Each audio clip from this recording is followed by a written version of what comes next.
Boa tarde a todos. Vamos então fazer a leitura do item 10 do capítulo 5 de O Evangelho segundo o Espiritismo.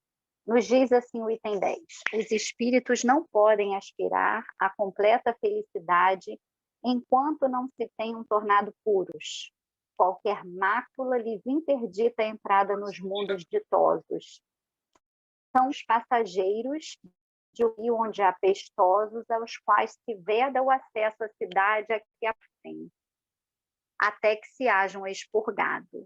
Mediante as diversas existências corpóreas é que os espíritos estão expungindo pouco a pouco de suas imperfeições. As provações da vida os fazem adiantar-se, quando bem suportadas. Como expiações, elas apagam as faltas e purificam. São o remédio que limpa as chagas e cura o doente. Quanto mais grave mal, tanto mais enérgico deve ser o remédio. Aquele que posto sofre deve reconhecer que muito tinha a expiar e deve regozijar-se à ideia de sua próxima cura.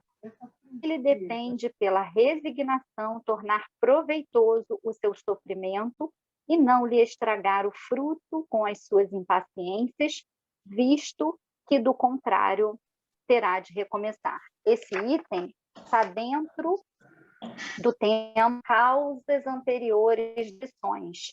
Esse tema contém os itens 6 a 10. A gente fez apenas do item 10. E esse item já foi bastante comentado por nós e por outros tarefeiros desse momento, do horário do momento de oração, e para ilustrar essa resignação e essa submissão às leis divinas, eu trouxe para a nossa reflexão o último capítulo do livro Luz do Mundo, pela psicografia de Divaldo Pereira Franco e ditado pelo espírito Cláudio Rodrigues. É a lição de número 25, que tem como título A Cura Real.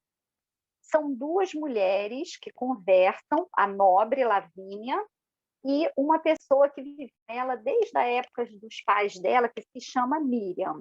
Então, a Miriam diz assim: é como vos digo, nobre Lavínia, os cristãos constituem o grupo mais cordato de todo o império, incapazes de desordens ou desrespeito de qualquer natureza.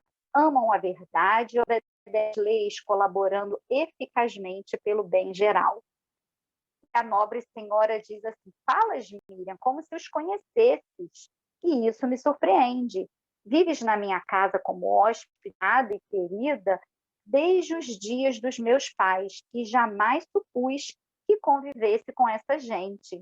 Certamente a sua famigerada doutrina, nascida de um malfeitor que foi justiçado numa cruz, estimula-te e até certo ponto compreendo as tuas simpatias, considerando as afinidades decorrentes da tua raça, dos teus costumes. No entanto, és mulher, inteligente, verdadeira diva da música, do canto, e por zelo uma eleita dos deuses, se não fosse reticências. E aí a Lavínia diz assim: é-me difícil explicar-vos. A verdade, porém, constrange-me a afirmar-vos, fiel ao respeito que vos devoto, que os cristãos obedecem às leis. A Miriam, ela era uma cantora, mas ela é portadora de uma paralisia. Ela vivia acamada há muitos anos e vivia na casa da Lavínia. Ela não era parente, havia sido acolhida pelos pais de Lavínia e ela lá vivia. E nesse diálogo que a Amélia Rodrigues relata, é o momento em que a Lavínia, que é a senhora, fica sabendo que a Miriam havia se convertido ao cristianismo. E ela assim: pareces cristã? E responde assim a Miriam: sim, vos pareço, gostaria de dizer-vos que Jesus me fascina. Blasfemas? Enlouqueceste? Pergunta a senhora. Por que nunca me contastes? E ela diz assim: jamais me perguntaste, senhora. Que tens a favor do crucificado e contra os nossos deuses? Pergunta Lavínia. Nada, senhora, nada contra, somente a favor de Jesus, a quem conheci faz 2 anos. E aí elas travam o diálogo e a Miriam relata como ela conheceu Jesus. Ela diz, a senhora pergunta assim: Quando conheceste já eras, ela queria perguntar se ela já era paralítica.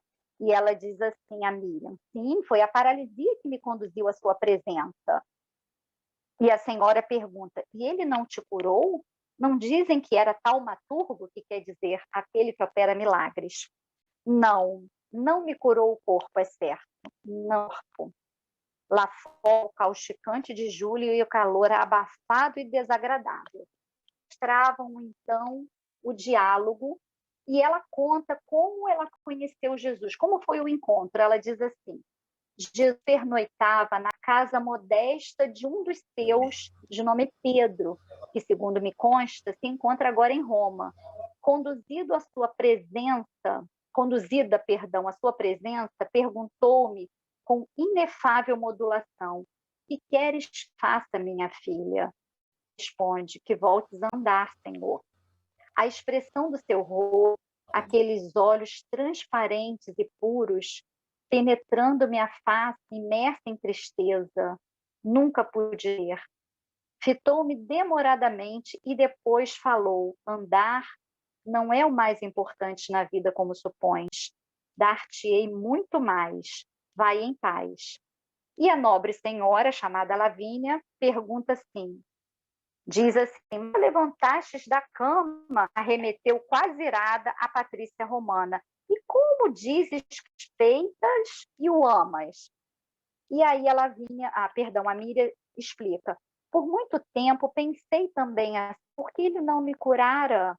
Conheci paralíticos, outros aos quais ele restituíra os movimentos, cegos, surdos, mudos, endemoniados, que se recuperaram após estar com ele. Por que eu não? Foi somente a lição do tempo que me fez compreender. À medida que se passam os meses e os anos, aqueles beneficiários das suas mãos e de compaixão voltaram a enfermar e alguns morreram. Outros, após a saúde, desertaram, abandonaram os deveres, acompliciando-se com males e infelicidades danosos e de difícil elucidação. Eu, porém, continuava paralítica. Todavia, aos poucos, fui sendo possuída por incomparável paz, dominada inexplicável alegria de viver e amar. Transformei minha dor em sorrisos para os mais infelizes do que eu, e a minha aflição resignada ensinava silêncio, conforto e esperança a outros doentes. Ela fez uma pausa e continuou. Aqueles olhos lúcidos pareciam fitar-me sempre, e aquela voz incomparável continuava soando-me aos ouvidos. Passei a amar Jesus. É certo, ele havia partido. Conta-me sobre o seu retorno e sobre o seu reaparecimento em diversas vezes. Narraram-me seus ditos, seus fatos, e descobri-me amando-o através do sofrimento daqueles que não puderam conhecê-lo. Fui convidada a participar das reuniões que se faziam em sua memória, e ali, com a cítara e a voz, nos intervalos das narrativas e estudos da sua palavra, eu cantava, bendizendo sua misericórdia e seu amor. Estava curada, não do corpo, mas da alma, que é muito mais importante. Vós, quando da passagem por Jerusalém, conhecendo-me, convidaram-me a vir a Roma para cantar e ser vossa amiga. Foi quando então ela passou a viver na casa dessa senhora, dessa nobre chamada Lavínia. E a nobre diz assim: Jesus, sem dúvida, conquanto os meus respeitos à lei e tradições de Roma, pelo que dizes, me parece um Deus. E Miriam diz: não um Deus, pois que Deus só um existe, mas o Filho de Deus, Rei sublime, e está acima de todos os reis. E a nobre senhora adverte, dizendo: cala-te, Miriam, para que ninguém suponha que conspiramos contra o imperador, e silencia tuas simpatias cristãos, porque os cristãos eram muito perseguidos. E Miriam responde: não posso, para perdoai-me. Quem conhece Jesus pertence-lhe. entregando-lhe a vida desde então para que ele dirija. Admiro o teu amor, respeito a tua fé, diz Lavínia. Muito obrigada, nobre senhora. E o dia lá fora, vencendo o ciclo, continuava. Ao entardecer do mesmo dia, circo máximo, vários cristãos eram atirados às feras em testemunho de amor a Jesus. Então a Miriam, depois que conheceu Jesus, ela foi à cura do corpo, mas ela compreendeu que aquela enfermidade iria curar-lhe a alma.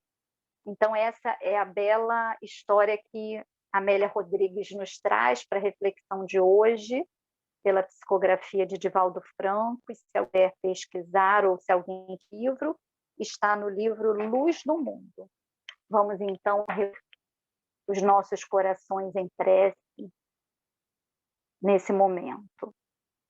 Querido amigo Jesus, nesse momento em que relembramos, através dessa história, a sua passagem entre nós, queremos rogar ao teu coração bondoso que possas aliviar o sofrimento de todos aqueles que padecem nesse momento as enfermidades do corpo e da alma. Aqueles que não forem curados, que o Senhor possa dar a resignação necessária para que suportem com calma as aflições da vida. Que o Senhor possa tocar o coração de todos aqueles que guardam revolta, que guardam rancor no coração, por não entenderem a necessidade das aflições que enfrentamos. Queremos rogar, querido Jesus, por aqueles que estão nos hospitais, nos leitos, nos seus lares, passando pelas dores da enfermidade do corpo físico. Que junto de cada um desses irmãos possa estar um mensageiro da tua bondade, levando o alívio e o conforto a esses corações aflitos. Rogamos por aqueles que todos os dias deixado o corpo físico de retorno à pátria espiritual, por aqueles que estão acolhidos no Hospital da Casa de Batuíra, que eles possam compreender que a morte é apenas o desligamento do espírito do corpo físico, que eles possam compreender que o espírito não morre e que no plano espiritual todos eles encontrarão oportunidades de continuar a jornada de aprendizado e de crescimento, que foi interrompida na Terra, mas que certamente terá seu prosseguimento no mundo espiritual. Queremos rogar pelas famílias que estão enlutadas, que perderam seus familiares. Muitas delas não conhecem sobre a doutrina espírita, sobre a imortalidade da alma, e acham que nunca mais encontrarão os seus afetos. Que esses corações sejam consolados nesse momento, e que nesse momento nós possamos doar as nossas melhores vibrações e endereçá-las a esses corações que choram a despedida dos seus familiares. Que eles encontrem conforto, Jesus, que eles encontrem consolo para prosseguir a vida aqui no plano material pelo tempo que está previsto pelas leis divinas. Querido amigo Jesus, rogamos pelos nossos lares, pelos lares de todos eles aqui reunidos nessa reunião virtual.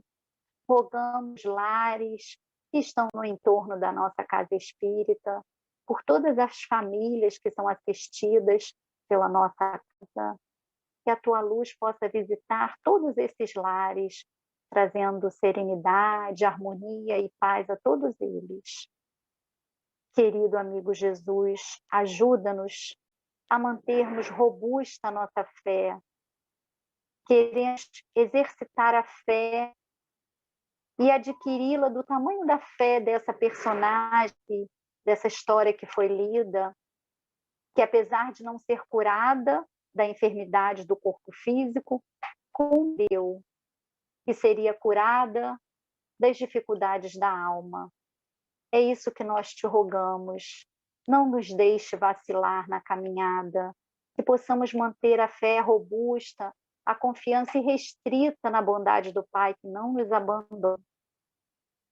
Despede-nos, querido Jesus, na tua paz. Abençoa-nos conosco hoje e sempre. Que assim seja, graças a Deus. Um bom final de domingo a todos vocês.